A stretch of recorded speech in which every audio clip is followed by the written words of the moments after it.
I mean, what is it? Episode 3,472 of Lucas, Tigers, and Browns. It feels like it, right? You know? So a lot of episodes. Muhammad Ali once said, I only start counting when it hurts. Have you heard that before? Like he only started counting when like push-ups when it started hurting. Oh, no, never heard that. So it's like episode 4 for me. I mean, that's why people start counting years of marriage at year 1, I guess. So yeah, it's the fun stuff, right? We're recording here on a Tuesday. The U.S. men's national team was victorious, mostly because they got rid of that Pulisic guy. He didn't have to play the second half and whine and complain. They put in Aronson, who was a better player. I'm obviously joking, but only partially. The nice goal by that kid. Nice goal. Good crossing pass, nice goal.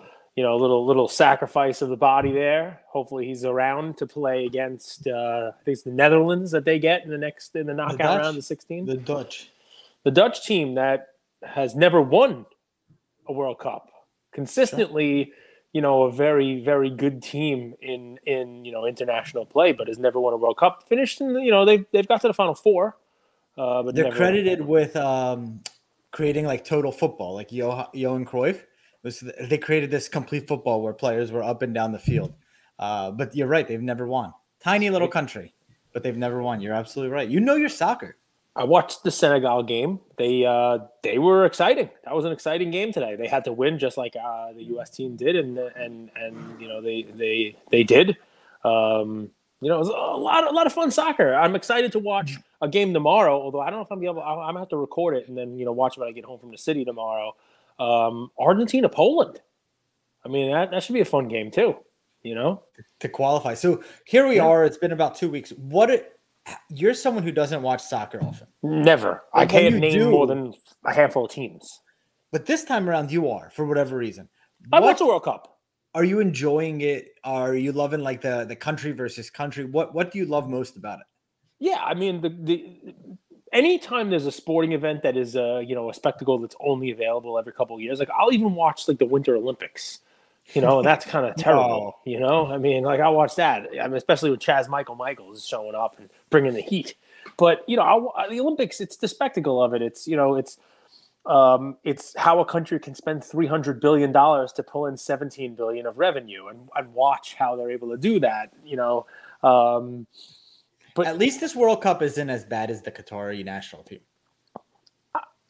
I mean, yeah, I think it's actually kind of cool. There's not a lot of – it doesn't look like it's super crowded there. All the stadiums are right next to each other. Everything looks super clean, well run. Like I had very low expectations. I thought we'd hear a lot of stories coming out of Qatar with issues and mess ups and all that stuff. Nothing at all. And everybody looks like they're having a great time. The fan bases, everybody's well represented. It's like the Steelers. They travel well. Like every country travels well. They all bring their. I picked the Steelers to win. By the way, 2 money line plays this week at underdog. Steelers and Jacksonville. They both came in. You guys miss out if you don't listen to us on Whatnot on Sunday mornings. We have fun. A lot of people ask, what's the deal with our Sunday episode? We've talked about it for a while. We've been doing this the second year of Whatnot. So like, if you don't know how to find Whatnot and download the app and create an account by now, I don't know. We're gonna have Tommy come back there and hit you over the head with a tack hammer. People in the hobby have the like line in the sand, right? Like they saw maybe someone posted something negative about Whatnot. They're not going to download it. Even if they don't have to buy anything, don't have to even link their payment account.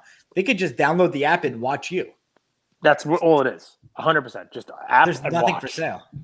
No for sale. Just giveaways and picks and plays and, and more correct picks than incorrect picks, which is usually a good thing for people making picks. I mean, that's the kind of the key. The props, I was 2-3 this week on the props, which is not good. But the games, we did good. We did really good on the games.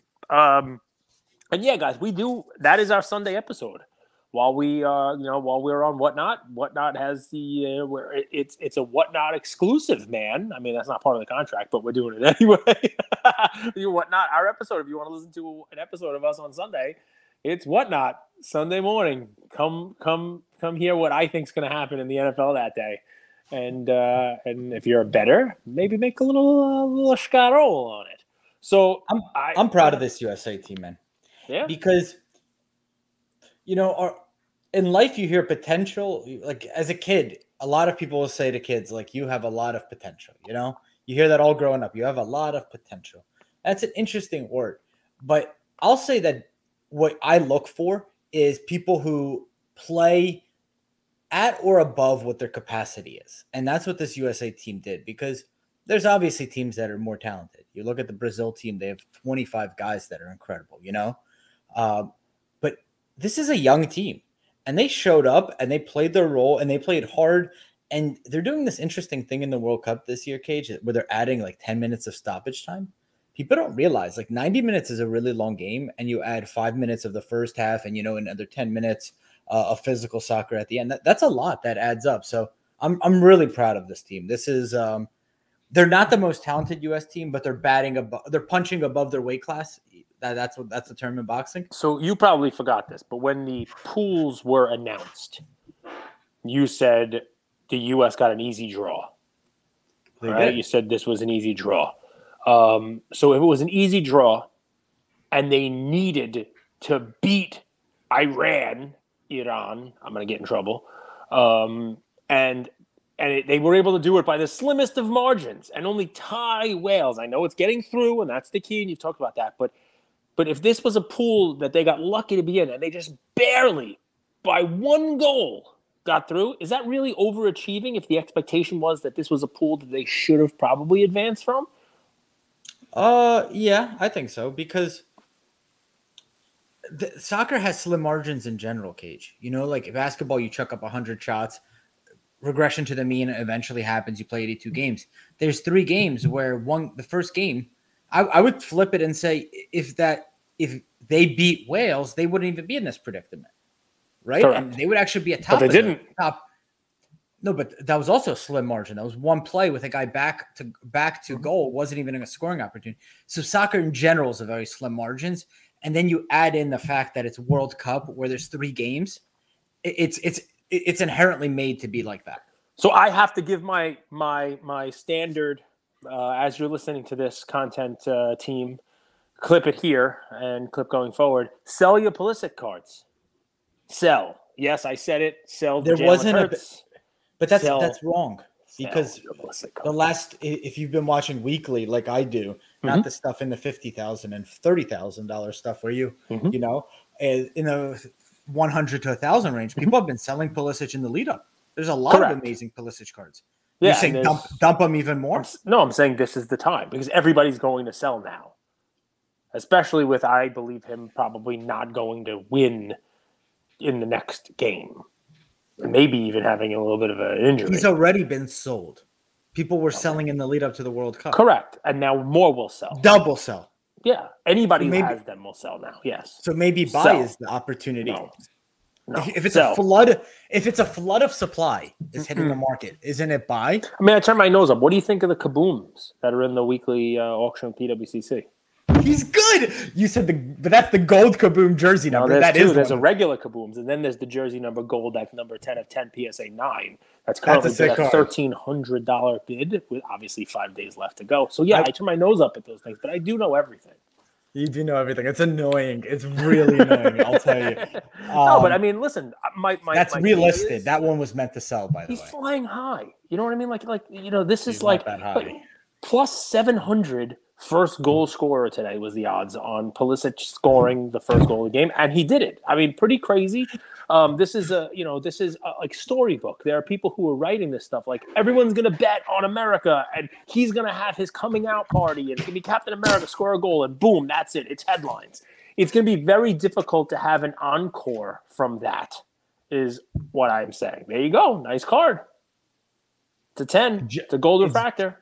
It's a 10 out of 50. It's jersey number. You should sell it. But he's not wearing number 10 in this. Doesn't matter. Sell it. This jersey number. I would 100% sell it. Just sell it. Sell it all. I mean, is that a card you plan to hold forever? This is a card I actually was thinking about doing a giveaway with. I picked it up. I got it cheap. I got it for like $150. PSA 10 jersey number gold fine. It's not rookie. And I was like, man, someone's gonna love this card. And if they go far, I think people would appreciate it. So no, I didn't pick it up to like make bank on it. So I love this US team, man. I like this US team. I love them too. I love them too. And remember, I said sell your Fields cards. I was right about that. Sell It's your Judge not the cards. same. Right you that. can't just use the same cookie cutter approach. Of course I can. When you have this high point, when you have this moment, and it's unlikely that it's going to get better than that moment. And even Judge, you could have argued when I said that call, there's going to be more stuff going forward. Hurts, there's more stuff going forward. I mean, he's potentially, it's him and Mahomes for the MVP, and he's probably going to go far in the playoffs. But even that, it doesn't matter. This hot streak, this is every headline of every newspaper is going to have this dude on it tomorrow. You're never going to get more demand for his stuff, and it's unlikely that he has another moment like that in this World Cup. Could there be other exits for you with him? Yeah, but that's better than the overall market. If you extrapolate that and you put that chart against the overall market, it's even more down on the overall market. He's down 30% over the last 3 months. Right. And pull up any other index, and it's probably down 45%. What's the regular soccer index? Dude, you're missing the point. These graphs, wipe your ass with that graph. Take it and wipe your ass with it. It doesn't matter. It's supply and demand. There will be a huge amount of demand now. When there's a lot of demand, you take your supply and sell into that demand. How many times have we had to do this with different types of cards and assets? When there's a chain you're runner, my Cheerios. I want to buy more Pulisic. So you can. You're proving the point because you are the person who sits down at the poker table that I take the money from. You're dead money. You're an easy mark. You're the Pulisic buyer. I was good at poker. The seller. I was good at poker. I'll tell you the key to poker. Here's the key to poker. All right. Guys. Yes. Get a nap. Get good rest. Get a good meal in you. Around 9 p.m., wander down. Stretch out, have a seat, find the right table, and be prepared to go from 10 a.m. to 5 a.m. And there's going to be drunk people pouring in. Play conservative, wait for your cards, and let those drunk people bet into you. I like it. I have one little addition to that. It is a foolproof, fail-safe, never lose money on it. After Moneymaker, started winning, right? And people were like, I'm going to wear glasses. I'm going to wear sunglasses at the poker table, even though it's indoors. I'm going to wear my sunglasses, right? Andrew's going to put his sunglasses on. Find the guy at the table that's wearing the mirrored sunglasses and play opposite him because you can see his cards in the glasses. There's always one idiot. Okay, sell Pulisic, sit across from dumb mirrored glasses, and you could see their cards. It gets harder to bluff when you know what they're holding. No, I mean, listen, I am happy. I watched the game with Ian. I gave him a card, like a Future Stars Finest out of 150, blue, like a cracked ice looking thing. He's going to take it to school tomorrow, probably get in trouble. A couple of his friends were wearing Pulisic's jerseys today. He was wearing a Kevin Durant jersey. Dude dropped 45 and got the team back to 500, playing respectable basketball. Yeah, man. I mean, listen, I think what's fun about it, and I'm happy to be watching, and I'm happy to be able to do an episode now with the U.S. team winning rather than losing, is when the U.S. is relevant. And I don't think anybody out there thinks that they are going to win this year. But when the U.S. team is relevant in an international competition like this, it adds a little extra spice to it. I'm still going to enjoy watching a France-Brazil final or whatever it turns out to be when the U.S. most likely doesn't make it there. It'll still be exciting and fun to watch, but it adds a little bit more entertainment value, a little bit more, watchability to an event. Invested interest. You're sweating with them. You're nervous. Were you nervous the last 10 minutes? I wouldn't go as far as saying nervous, but a sweat is a good word for it, a good breaker word. So my dad is known to do this, but I will do this. At one point during that match, I was like, I've watched all these matches. Iran doesn't really seem like they're playing at 100%. Like, could they have been paid off? Really? That was your thought? I'll explain why. I've watched Iran. I watched them beat Iran. I watched them beat Wales. Iran. And I was like, these guys were up and down the field. They were active. Mm-hmm. Okay, so you're going to sit in and play for the tie. Fine. Well, you're going to play physical. They weren't even playing physical. They were just letting USA pass all through them. And I was sitting here thinking, like, what's happening? What like I know USA is good, but like these guys aren't even showing up. So then I was like, gotta ask. I mean, if they're going to throw a game, throw the one against Wales because there'd probably be better odds for Wales to beat them. The U.S. was like plus 105 or basically like an even money team to beat them. You know, I was Wales even higher in the political sphere. Because I was thinking like in the political realm, like what happens if Iran beats USA? What does that do to? Does anything happen politically? No. It's the soccer game. They're executing 15,000 people over there. And you don't think soccer has something to do with that? Or is someone on the soccer team going to be executing people? I think you're underestimating you got so fried. You disappear. No. You're underestimating how important soccer is to some of these countries. Oh no, I'm not. I'm just saying that the soccer team is not executing people. No, the soccer the government. Yeah, I understand that. But, you know, one of the fun things that I think you even mentioned it yourself about Olympics and World Cup and stuff like that, you talk about, I mean, listen, you're romantic about it because it's your sport, about how it could stop wars. I mean, one of the cool things about it is it's a country next to a country and next to another country, fans side by side, and not worrying about that crap. You know, it's one of those fun things as a distraction to the captain might not go back. He didn't stand up for the national anthem. I get it. Right? And yes, recently, and I don't want to say recently, you know, we've seen it in the Olympics for a long time. Political statements have been made in these big events, you know, great. But me as a spectator, I like to talk sports. I like to watch sports. I like to not intermingle the politics into it. That's just me. That's me. What if politics are intermingled into them? Right? Like, I agree that we shouldn't put politics into sports. Well, think about this. Like, it's obvious the Iranian team doesn't like their government by their protest in the first match, right? And then they came out. Well, and then they came out in this match versus USA, and I think it's fair to say they were very passive in this match. They're older, stronger. It's better to, instead of saying that they don't like their government. I mean, you were calling for them to not be able to play in the World Cup because of what was going on in their country. Do I have that power? You were saying that. I mean, you were in our group text, like, they shouldn't even be allowed to play because of what's going on there, what they're doing. And I'm not going to say right, wrong, indifferent, but if you were thinking it, maybe there were other people in the world thinking it. Maybe the World Cup, you know, was thinking it, and maybe the Iranian team came out there and did what they did so that they could continue to play. I don't know. I mean, this is why we don't talk. I'm the worst political discussion in the world because I'm just a fat idiot who thinks everybody should get along and play sports. But, you know, that's just me. That's why I do cards. That's why I watch football. I don't watch Fox News. I watch a bad Monday Night Football game. I watch the Steelers and Kenny Pickett get his first primetime win. You know? Okay. Dude, the Steelers fan, the people that know me best and the people that got to know us through the podcast, they know I'm not like I like to raise these topics for discussion. Versus of course, there's nothing wrong with it. Opinion. I'm not familiar enough with like the political stance of each one of those guys. I saw Tyler Adams, you know, answer that question, and to me, it was like people are setting traps for these kids. They're kids who are athletes, and they have to basically navigate a minefield in their press conferences and say the right thing. And to me, it was painful to watch. I mean, good on him. The U.S. players for sure, but the Iranian players, I mean, they grow up younger, so to speak, because of the things that they deal with. It's worth looking into what's happening in Iran. Is my point. If you guys don't know, we did a current events project with Leah this week about it. Really, about the woman, you know, who started the whole thing off, and you know, she presented it today. So wow. I know all about it. It's just, you know, I mean, you don't want to lose. I'd much rather talk about the goals, talk about the goals, and talk about the cards. I already made my play, which is sell Pulisic. You sold. That's it. And I mean, listen, soccer. A lot of people don't like soccer. We could talk a little bit about soccer just because I'm not going to talk about it again for 4 years.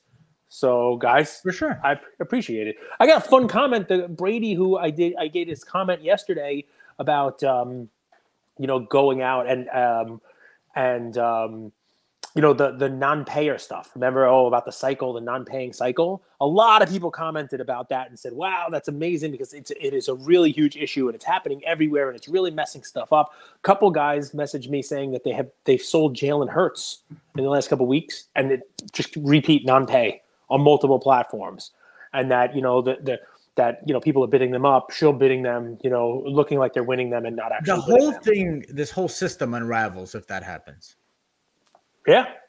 There needs to be, I know people don't like NFTs and digital collectibles, but one of the things that's a huge plus is you can't buy digital collectibles and then wait 5 days to pay. It's instant payment. This happens. It's bullshit, though. It happens more when the markets are trending down. Remember, it can't. I got angry about eBay with the Steve Slayton. Remember, the guy had 3 touchdowns. They sold his stuff, and then all of a sudden, the next week he didn't have a great week, and people were returning them. Oh, there's a scratch on the case. Bullshit, So it's always been there, but I think when this stuff happens, people are able to get like a free roll, which is it's not fair. It's the thing that will unravel the hobby, though. Like, it's the thing that will stunt the hobby's growth if things go unpaid. Yeah, I mean, it hurts liquidity, it hurts the market cycle, it hurts comps, it hurts a lot of stuff. It's easily fixed. When the market turns back up, people stop doing it. Well, think about that. So you buy right, you get in, you have Hertz, and you're that's like equity in the house, right? Like your house appreciated value. You want to take money off the market, and you're going to invest in your local community more than likely. You're going to buy stuff, shop, whatever, put in save. If you can't do that, and now by the time you actually eventually sell Hertz, you might sell for a loss because of the market. That hurts the entire economy of cards, not just that person. 100%. And it's money not coming back in, and it's the same stuff, and it takes confidence away. There's a lot.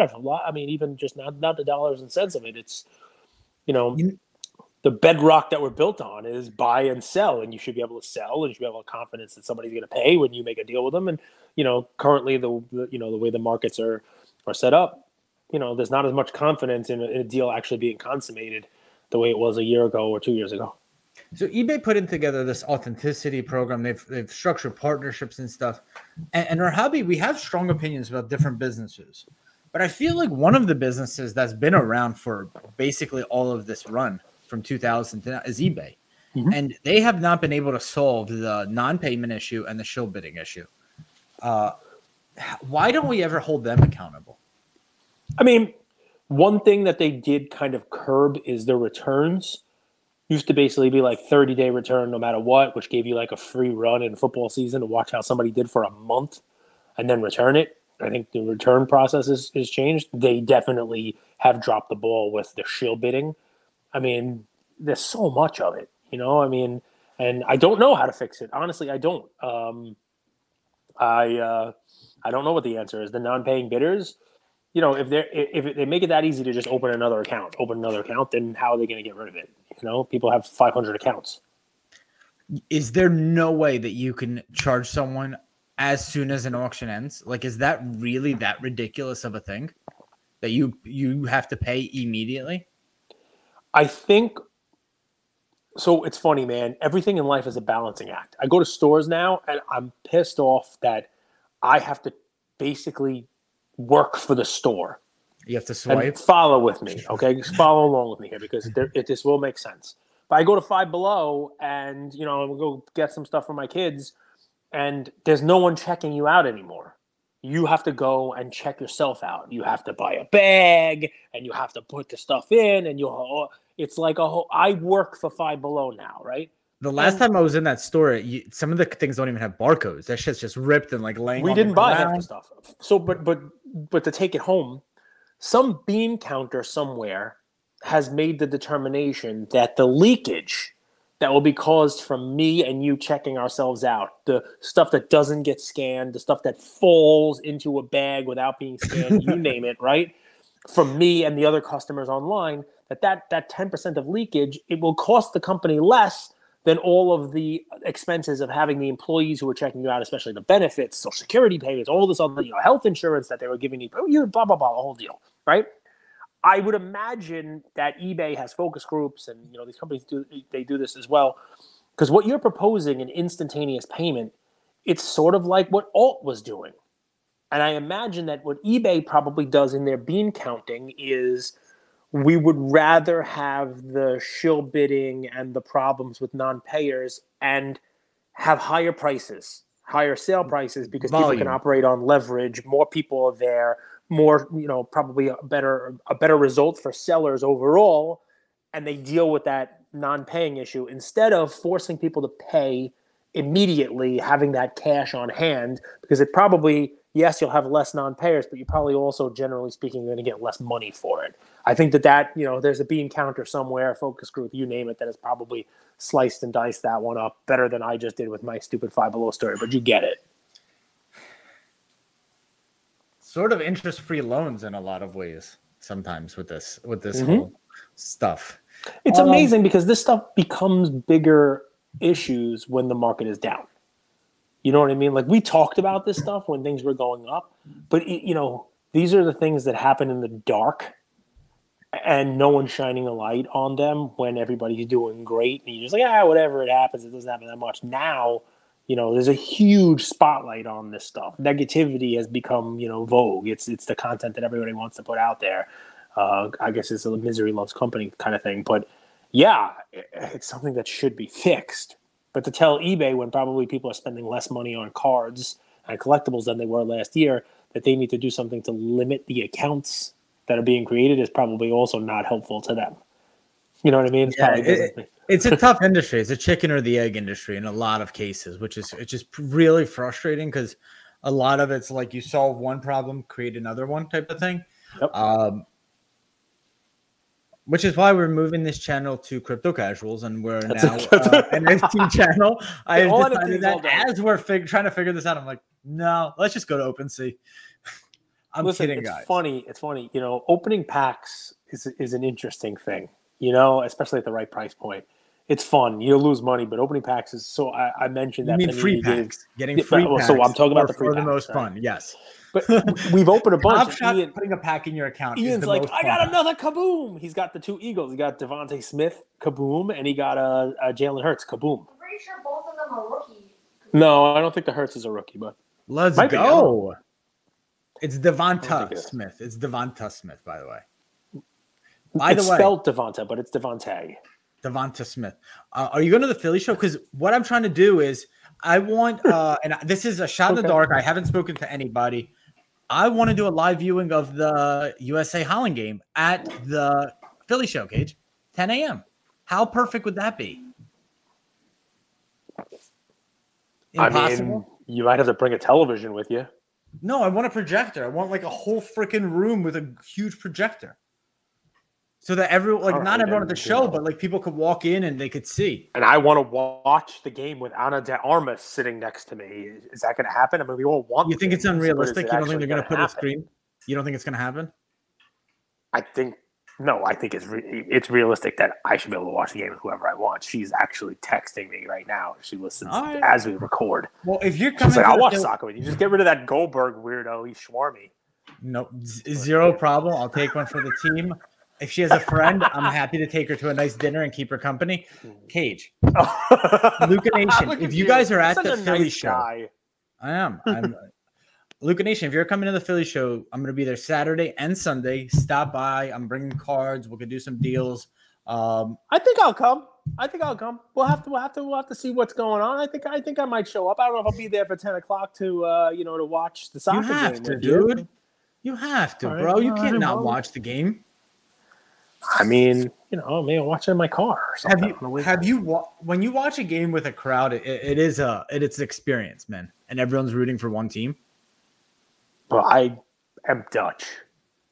So Edwin might not be rooting for the same team as everyone else. All right. So you might show up. Okay, we talked a little soccer. Any other topics before we wrap? You guys have plenty of content. Cation and I did an NBA Week 4 update. Boom. We talked about Tyrese Halliburton, an incredible season, dude. 40 assists, 0 turnovers.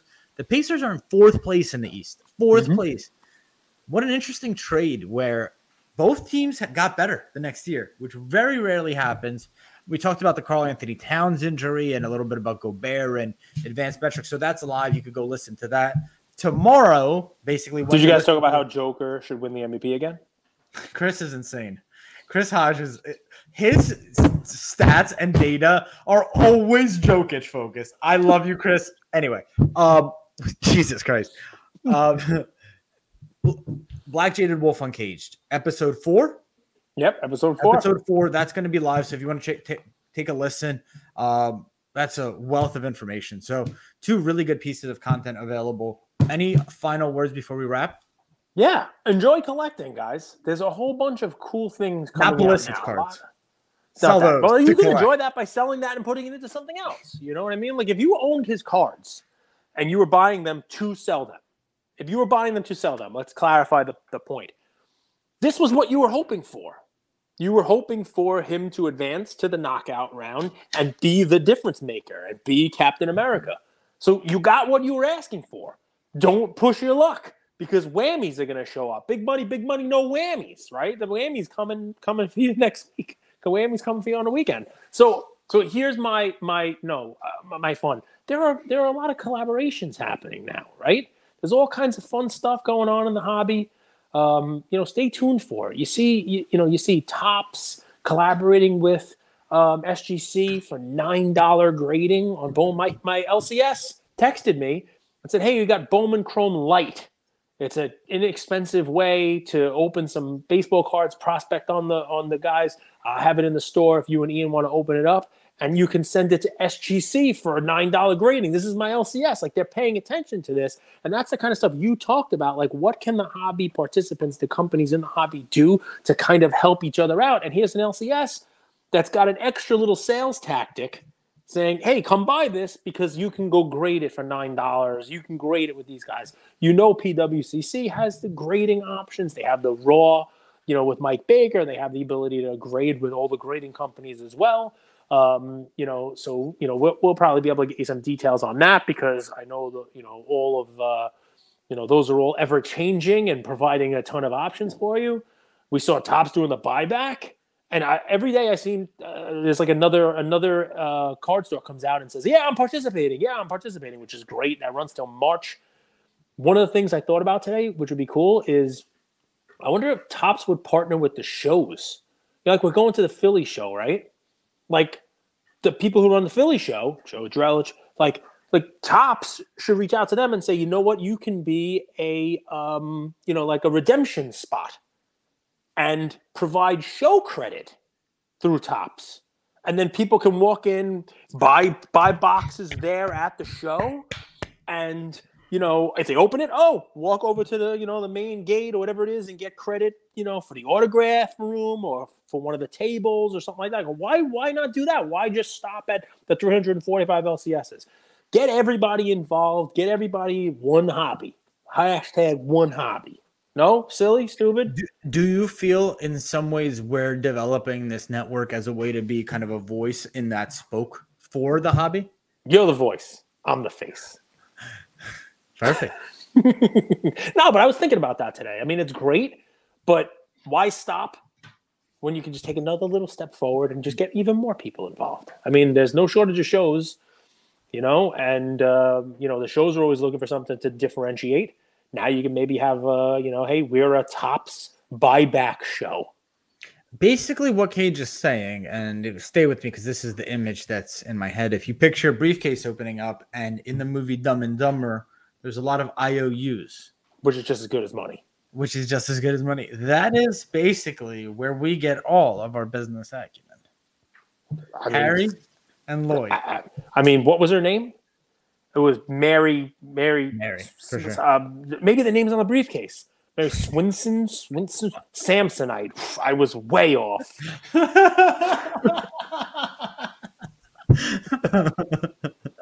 That was awesome. We love you, Luca Nation. Thank you all for listening to another episode of Lucas, Tigers, and Bronzo My.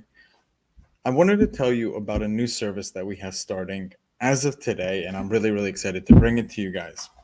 So, as a part of our partnership with SGC, we got 50 free submissions every single month. And many of you have taken advantage of that. And it's amazing that we could have the opportunity to 650 episodes, 675 episodes in, to go ahead and give back to our community. As people were sending those cards in, they asked, can we send 5, 10, 20 more cards to you guys? We'll pay for it, but we wanted them graded with SGC. You guys know SGC is turning cards around in 13 to 14 business days, have incredible customer service, and they're Secondary market values are going up day after day after day, and that's exciting for the hobby and exciting for the grading landscape. So we didn't want to just rush into it. We wanted to do it right. And what we did was I relocated here to Boca Raton, Florida. I opened up a P.O. box maybe 5 minutes away from SGC, and I will be hand delivering and hand picking up the cards. So you don't have to worry about anyone else touching your cards. It will be me, and I will update you every step of the way. So here's how it's going to work. I'm going to personally pick up the cards from a P.O. box, prep them, new card saver, new penny sleeve, and deliver them to SGC every single Tuesday. Why Tuesday? Well, it lets the stragglers over the weekend come back through on Monday and gives me a day to prep, and it basically gives SGC the entire week to work on grading those cards. Once your cards pop, only then at the end of the process will you be paying for the service. It's $25 per card, simple as that, and the turnaround times have never been faster. We're hearing right now 13, 14, less than 20 business days. So there it is. 9170 Glades Road, number 135 is the P.O. Box in Boca Raton, Florida, 33434. 9170 Glades Road, number 135, Boca Raton, Florida, 33434. Of course, you could shoot me an email or shoot me a text anytime, and I'm always available. Many of you already have my email. It's iamandrewgoldberg@gmail.com. or my cell phone number, 215-519-9154. Reach out with any questions. I could walk you through the process. I've hopped on the call with quite a few of you, and I'm happy to do that. Love you, Luca Nation.